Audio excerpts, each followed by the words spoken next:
అందరికీ నమస్కారం. ఈరోజు మీ అందరికీ నేను వినిపించబోయే కథ సహజ సమీరం. రచన ఉమాబాల చుండూరు గారు. అనంతరామ్కి ఏం చేయాలో అర్థం కావటం లేదు. కొడుకు సమీర్ నందాని చూస్తుంటే కొడుకు 9వ తరగతి చదువుతున్నాడు. మిగిలిన అందరి పిల్లల్లా ఉండటం లేదు. ఒక ఆట లేదు, స్నేహితులు లేరు, మొబైల్ ఫోన్ చూడడు, టీవీ చూడడు. మొత్తానికి ఈ కాలపు పిల్లల్లా లేడు. అందుకనే అనంతరామ్కి వ్యధగా ఉంది.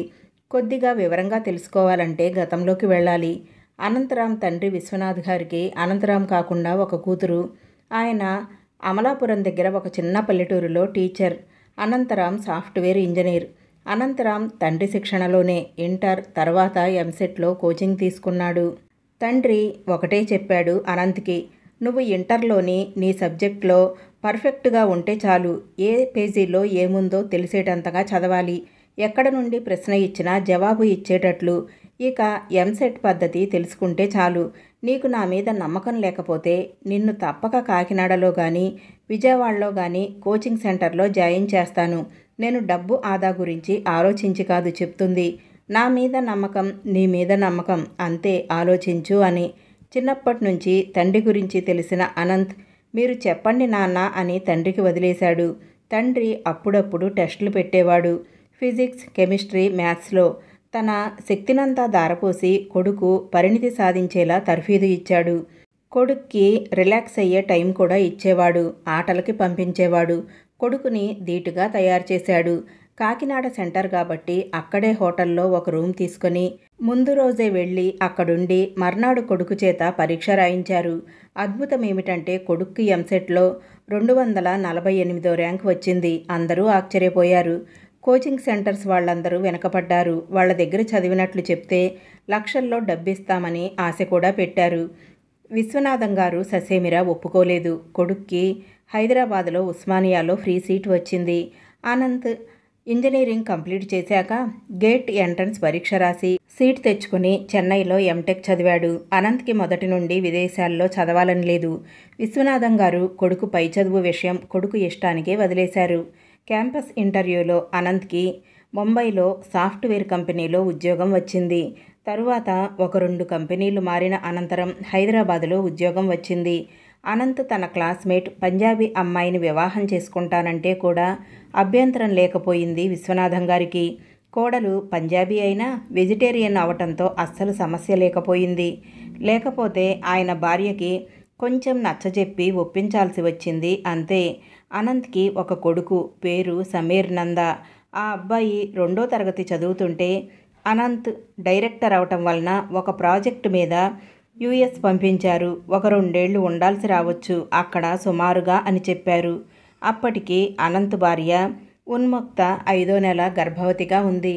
2 ఏళ్ల కోసం ఇక్కడ చదువు మాన్పించి కొత్త వాతావరణంలో పిల్లాడిని ఇబ్బంది పెట్టడం ఎందుకు అని తన కొడుకుని తండ్రి దగ్గర ఉంచి వెళదామని అనంత్ అనుకున్నాడు. ఉన్ముక్త కూడా అతని ఆలోచనని సమర్థించింది. తన పేరెంట్స్ చండీగఢ్లో ఉంటారు. కొడుక్కి అది ఇంకా కొత్త వాతావరణం అవుతుందనుకుంది. తాతగారి ఇంటికి తరచూ వెళ్ళొస్తూ ఉంటాడు కాబట్టి తాత బామ్మలతో సమీర్కి కూడా బాగానే సాన్నిహిత్యం ఉంది. దాంతో వాళ్ళ దగ్గర ఉండేందుకు సమీర్కేమీ అభ్యంతరం లేకపోయింది. అనంత్ వాళ్ళు తండ్రి దగ్గర కొడుకుని నిశ్చింతగా వదిలి అమెరికా వెళ్ళిపోయారు. సమీర్ తాతగారి ఊళ్ళో స్కూల్లో చేరాడు. అప్పటికి ఆయనకి ఇంకో 2 ఏళ్ల సర్వీస్ ఉంది. మనవడితో వాళ్ళకి కాలక్షేపం బాగా ఉండేది. సమీర్కి కూడా ఆ ఊరు పరిసరాలు, పచ్చదనము, చెరువులు, కాలువలు బాగా నచ్చేశాయి. ఇంటికి వచ్చి హోంవర్క్ చేసుకొని బాగా ఆడేవాడు పిల్లలతో. ఈలోపు అమెరికాలో అనంత్కి ఆడపిల్ల పుట్టింది. విశ్వంభర అని తండ్రి పేరు కలిసి వచ్చేటట్లు పెట్టాడు. విశ్వనాథం గారు ఒక 4 పిల్లలకి ట్యూషన్ చెప్పేవారు. తాతగారే మనవడి చదువు పర్యవేక్షించేవారు. ప్రత్యేకంగా ట్యూషన్స్కి వెళ్లకుండా స్కూలుకు మాత్రమే వెళ్ళొచ్చి రాత్రి 1 గంట చదువు, హోంవర్క్ చేస్తే సరిపోయేది సమీర్కి. స్వతహాగా చురుకైన వాడవటంతో ఎక్కువ కష్టపడాల్సిన అవసరం లేకపోయేది. కాన్సెప్ట్ని ముందు బాగా అర్థం చేసుకొని నీకు అర్థమైనది నువ్వు సొంతగా రాయి. టీచర్ చెప్పినట్టే మక్కీకి మక్కీ బట్టి పట్టి రాయనవసరం లేదు అని చెప్పేవారాయన. చిన్న చిన్న కథల పుస్తకాలు, ఇంగ్లీష్ తెలుగులో ఉన్నవి తెచ్చి ఇచ్చేవారు చదవమని. నెమ్మదిగా కథల పుస్తకాల నుండి మంచి మంచి పుస్తకాలు చదివే స్థాయికి వచ్చాడు. తరువాత లైబ్రరీకి వెళ్ళి గంటలు గంటలు ఉండేవాడు సెలవు రోజుల్లో. అది అలవాటుగా మారిపోయింది సమీర్కి. అనంత్కి ఆఫీస్ పని పొడిగించారు. ఇంకో 3 ఏళ్ళు ఎక్కువ ఉండాల్సి వచ్చింది. ఫోన్లో మాట్లాడుతూ ఉండేవాడు కొడుకుతో, తండ్రితో. విశ్వనాథం గారు రిటైర్ అయిపోయారు. ఆయన దగ్గర చాలా పాత మోడల్ ఫోన్ ఉండేది. ఫోన్ మాట్లాడటానికి మాత్రమే పనికొచ్చేది. కొత్త మోడల్ ఫోన్ కొనమన్నా ఆయన కొట్టిపడేసేవారు ఆ మాటని. ఇంట్లో ల్యాండ్లైన్ ఫోన్ ఉంది, బయటకు వెళితే ఈ ఫోన్ చాలే అనేవాళ్ళు. సమీర్కి కూడా ఈ ఫోన్స్ మీద వ్యామోహం ఉండేది కాదు. సమీర్ 8వ క్లాస్కి వచ్చాక అనంత్ వాళ్ళు తిరిగి వచ్చేశారు హైదరాబాద్కి. ఈ ఏడాది ఎగ్జామ్స్ పూర్తి కాగానే సమీర్ని హైదరాబాదు తీసుకువచ్చి మంచి ఇంటర్నేషనల్ స్కూల్లో 9వ క్లాస్లో చేర్చారు. స్కూల్ వాళ్ళు పెట్టిన ఎంట్రన్స్లో టాపర్గా రావటం, అనంత్ ఉన్న పొజిషన్ని బట్టి సమీర్కి ఈజీగానే వచ్చేసింది. తండ్రిని తన దగ్గరికి వచ్చేయమంటే ఆయన ఇంకొంతకాలం పోయాక వస్తాంలే అని చెప్పారు. ఆయనకి ట్యూషన్స్, స్నేహితులతో కాలక్షేపం బాగానే అవుతుంది. ఒక పల్లెటూరులో దగ్గరగా ఒక 6 ఏళ్ళు ఉండి రావటం వలన సమీరే ఇంకా ఇక్కడ స్కూల్ వాతావరణానికి పిల్లలకి అలవాటు పడలేదు. స్నేహితులు ఎవరూ ఏర్పడలేదు. ఎలా తెలిసిందో ఒక ఆదివారం తండ్రి బయటకు వెళ్ళినప్పుడు అబిడ్స్ వెళ్ళి అక్కడ రోడ్డు పక్కన అమ్మే సెకండ్ హ్యాండ్ పుస్తకాలు అన్నీ చూసి కొని తెచ్చుకున్నాడు. తండ్రి, అలా ఎందుకురా, మామూలు షాప్కి వెళ్ళి కొనుక్కోవచ్చుగా అంటే, లేదు నాన్న, నాకు ఫలానా పుస్తకం కావాలనే ఐడియా లేదు. అక్కడికి వెళ్ళి అన్నీ చూస్తూ పాత పుస్తకాలు కొనుక్కోవటం నాకు చాలా బాగుంది అన్నాడు. ఎలా వెళ్ళావు అంత దూరం? కారులో వెళ్ళలేదట కదా అంటే, సిటీని చూసి చాలా ఏళ్ళయింది కదా, ఒకసారి అంతా చూడాలనిపించింది. మెట్రోలో కొంత దూరము, ఆర్టీసీ బస్సులో కొంత దూరము, నడుచుకుంటూ కొంత దూరము వెళ్ళాను. అలా జనాల్ని చూసుకుంటూ వెళ్తే బాగుంది. వచ్చేటప్పుడు క్యాబ్లో వచ్చేశాలే అన్నాడు. అనంత్ ఏమీ మాట్లాడలేకపోయాడు. ఏ రచయిత పుస్తకాలు బాగుంటాయో తండ్రికి చెప్పేవాడు సమీర్. తెలుగులో శ్రీశ్రీ, తిలక్ ఇష్టమనేవాడు. శ్రీశ్రీ కవితలు కొన్ని నోటికి వచ్చని కూడా చెప్పాడు. హ్యారీ పోటర్ బుక్స్ చదివావా అని అడిగాడు అనంత్. సాధారణంగా ఈ వయసు పిల్లలు ఆ పుస్తకాలు చదివారని విని ఉన్నాడు అనంత్. అందుకే అడిగాడు. నాకు తెలియదు నాన్న. బాగుంటాయా అవి? ఈసారి కొనుక్కుంటా అన్నాడు. ఏ హీరో ఇష్టంరా అంటే, ఏ సినిమా బాగుంటే ఆ సినిమాలో హీరో ఇష్టమని చెప్పేవాడు. అమీర్ ఖాన్ సినిమాలు బాగుంటాయి అంటాడు. రణధీర్ కపూర్ అందంగా ఉంటాడు, మంచి ఫిజిక్ అని చెప్పాడు. తన సహోద్యోగులు అందరూ తమ పిల్లలు ఫోన్కి, ఐప్యాడ్కి, టీవీలకి బానిసలైపోయారని, వీడియో గేమ్స్, ఇంటర్నెట్లో మునిగి తేలుతున్నారని బాధపడేవారు. మరి సమీర్ ఏజ్ పిల్లలు అలా ఉంటే వీడెందుకు ఎలా ఉన్నాడని అనుకునేవాడు. వీడు సరైన దారిలోనే వెళ్తున్నాడా? నేను నాన్నగారి దగ్గర ఉంచి తప్పు చేశానా? ఈ పోటీ ప్రపంచంలో వీడు నెగ్గుకు రాగలడా అనిపించేది అనంతరామ్కి. నా గురించి నాన్న కూడా ఇలా అనుకుని ఉంటారా? ఒకసారి కలిసినప్పుడు ఈ విషయం నాన్నగారితో స్వయంగా మాట్లాడాలి అనుకున్నాడు అనంత్.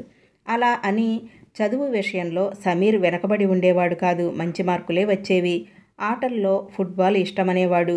కోచింగ్కి వెళ్ళరా అంటే, కోచింగ్ ఎందుకు నాన్న, కొద్ది రోజులాగండి, నేను ఒక టీంని తయారు చేసి ఆడతాను కదా అనేవాడు.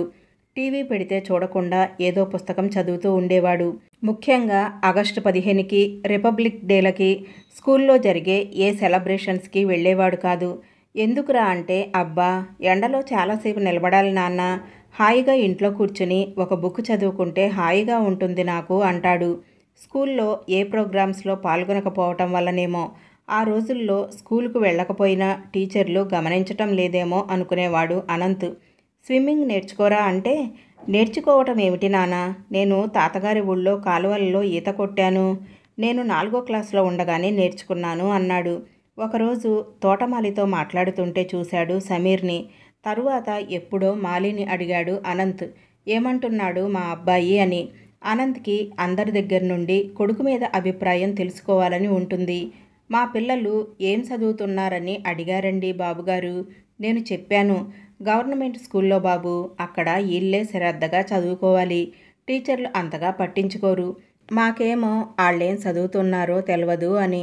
బాబుగారు అన్నారు, ఏ స్కూల్ అయినా మంచిదే, స్కూల్ని బట్టి చదువు ఉండదు, ఎక్కడైనా ఎవరికి వాళ్ళు చదువుకోవాలి అన్నారండి.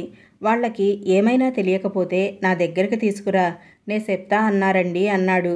అయ్య బాబో, చిన్నాయనైనా పెద్ద ఆలోచనలండి అబ్బాయి గారివి అన్నాడు.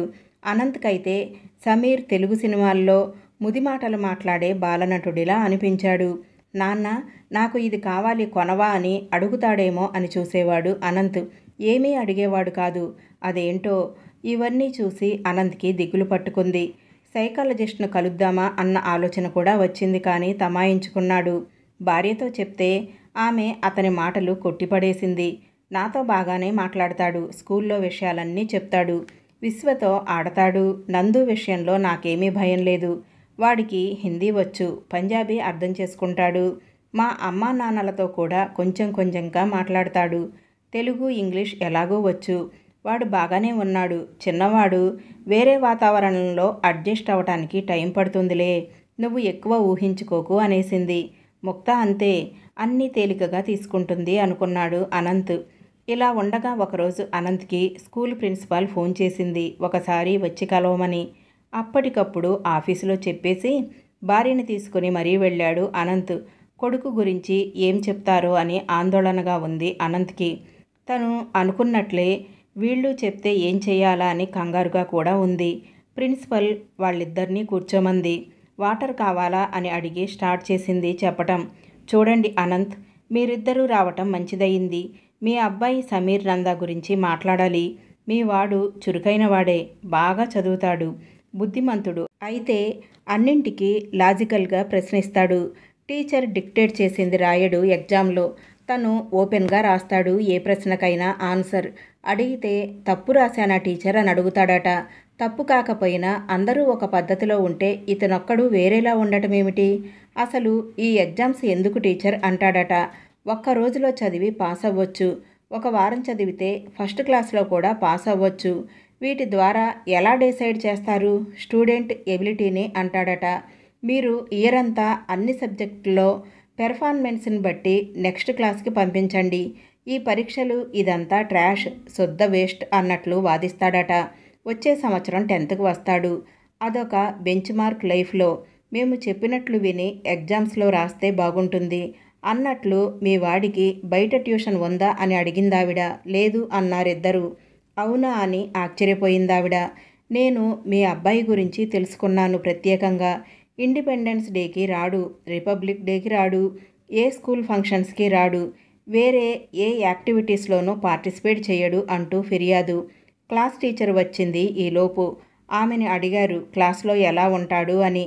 ఆమె ఏమీ కంప్లైంట్గా చెప్పలేదు. పాఠాలు శ్రద్ధగా వింటాడట, సందేహాలు అడుగుతాడట, 2-3 పిల్లలతో బాగానే ఉంటాడట, అమ్మాయిలతో కూడా మాట్లాడతాడట. సహ విద్యార్థుల నుండి కూడా సమీర్ మీద ఏమీ కంప్లైంట్స్ లేవని చెప్పింది టీచర్. కాకపోతే తక్కువ మాట్లాడతాడని, అందరిలా అల్లరి చేయడని కూడా చెప్పింది.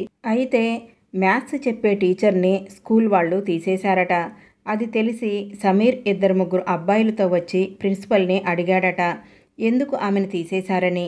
ఆమెని లీవ్ వేకెన్సీలో తీసుకున్నారట, క్వాలిఫైడ్ కాదట. క్వాలిఫైడ్ కాకపోతే ఏమైంది, బాగా చెప్తున్నారు కదా, మాకు బాగా అర్థమవుతున్నాయి, ఆమెను ఉంచండి అని అడిగాడట. మాకు కొన్ని రూల్స్ ఉంటాయి, పిల్లలకి చెప్పాల్సిన అవసరం లేదు, ఇలా అడగటం సరికాదు అందావిడ. అనంతరామ్తో పాటు ఉన్మక్త కూడా చెప్పింది, లేదు మేడం, మేము మా అబ్బాయికి నచ్చ చెప్తామని. ప్రిన్సిపాల్ క్లాస్ టీచర్ని వెళ్ళిపోమని, మీతో అసలు ఇంకో ముఖ్య విషయం మాట్లాడాలి, అందుకే పిలిచాను. ఈ మధ్య మా స్కూల్లో ఒక సంఘటన జరిగింది, జరగకూడనిదే. మా స్కూల్లో మేల్ పీటీ టీచర్ ఒక 10th క్లాస్ అమ్మాయితో మిస్బిహేవ్ చేశాడట. ఆ టైంలో మీ సమీర్ ఆ రూమ్లోకి వెళ్ళాడట బాల్ తీసుకోవటానికి. ఆ టీచర్ ఇద్దరినీ బెదిరించారట ఈ విషయం ఎవ్వరికీ చెప్పొద్దని. ఆ అమ్మాయి ఏడుస్తుంటే ప్రిన్సిపాల్కి చెప్దాం, ఏం భయం లేదని ఆ అమ్మాయికి ధైర్యం చెప్పి సమీర్ ఆ అమ్మాయిని తీసుకుని నా దగ్గరికి వచ్చాడు. ఆ అమ్మాయి జరిగిన విషయం చెప్పింది. మేము వెంటనే ఆ టీచర్కి వార్నింగ్ ఇచ్చి టెర్మినేట్ చేసేసాం. నెక్స్ట్ డే ఆ అమ్మాయి పేరెంట్స్ని పిలిచి జరిగింది చెప్పి పోలీస్ కంప్లైంట్ ఇవ్వొద్దని, మా స్కూల్ పరువు పోతుందని ప్రాధేయపడ్డాం. ఇక ముందు ఇలా జరగకుండా చూసుకుంటామని కూడా నచ్చజెప్పాం. వాళ్ళు వినకుండా వాళ్ళ అమ్మాయిని మా స్కూల్ నుండి టీసీ తీసుకుని తీసుకువెళ్ళిపోయారు. మేమెంత చెప్పినా వాళ్ళు ఈ స్కూల్లో ఉంచడానికి ఇష్టపడలేదు. ఇది దురదృష్టకర సంఘటన. అయితే మీ అబ్బాయికి ఈ విషయం తెలుసు, స్టూడెంట్స్లో ఇంకెవరికీ తెలియదు. మీ సమీర్ నంద ఎవ్వరికీ చెప్పకుండా మీరు చూడాలి. అది మీ బాధ్యత. ప్లీజ్ మాకు హెల్ప్ చేయండి.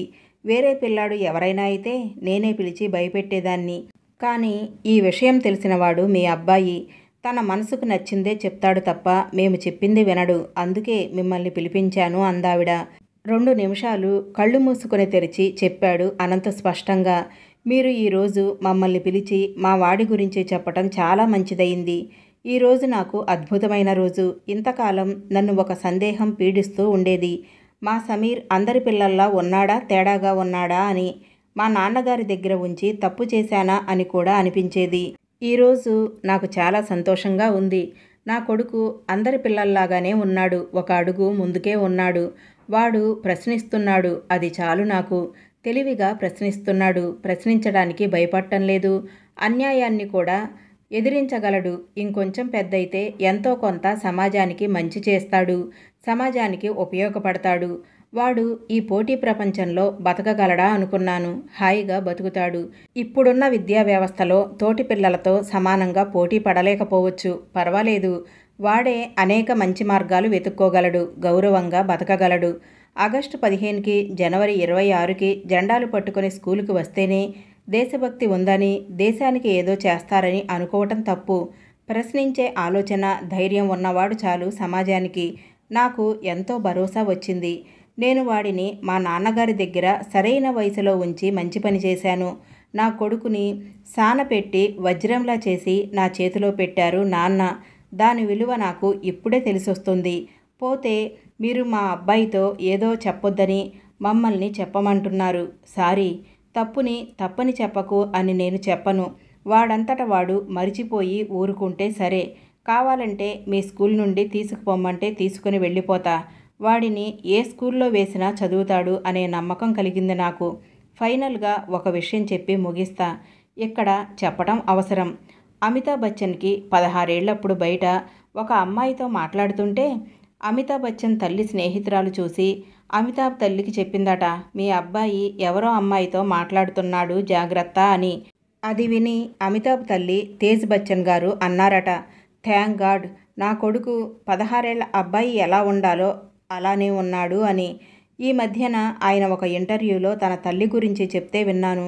ఇప్పుడు నాకు కూడా తెలిసింది. మా అబ్బాయి అందరూ అబ్బాయిల్లాగానే ఉన్నాడు, మరింత పరిణితితో. వాడిని నేను అర్థం చేసుకోలేకపోయాను. కిటికీలో నుంచి వస్తున్న చల్లని సహజమైన సమీరాన్ని గుర్తించి ఆస్వాదించకుండా గది తలుపులు మూసేసి కూర్చుని ఉక్కిరిబిక్కిరి అవుతున్నాను అనవసరంగా. మీరు మా అబ్బాయి గురించి చెప్పి నాకు చాలా సహాయం చేశారు. నమస్తే అని ప్రిన్సిపాల్ ఆశ్చర్యంగా చూస్తుండగా భార్యతో బయటికి అడుగు వేశాడు. అతని నడకలో కొడుకు భవిష్యత్తు పైన ఎంతో నిశ్చింత కనిపిస్తుంది. ఈ కథ ఇంతటితో సమాప్తం. ఇంత చక్కటి కథను రచించిన వారు ఉమాబాల చుండూరు గారు. వారికి నా నమస్కారములు. ఈ కథ గనక మీకు నచ్చితే తప్పకుండా కామెంట్ సెక్షన్లో తెలియచేయండి. నా ఛానల్ కనుక మీకు నచ్చితే తప్పకుండా లైక్ చేయండి, షేర్ చేయండి, సబ్స్క్రైబ్ చేసుకోండి.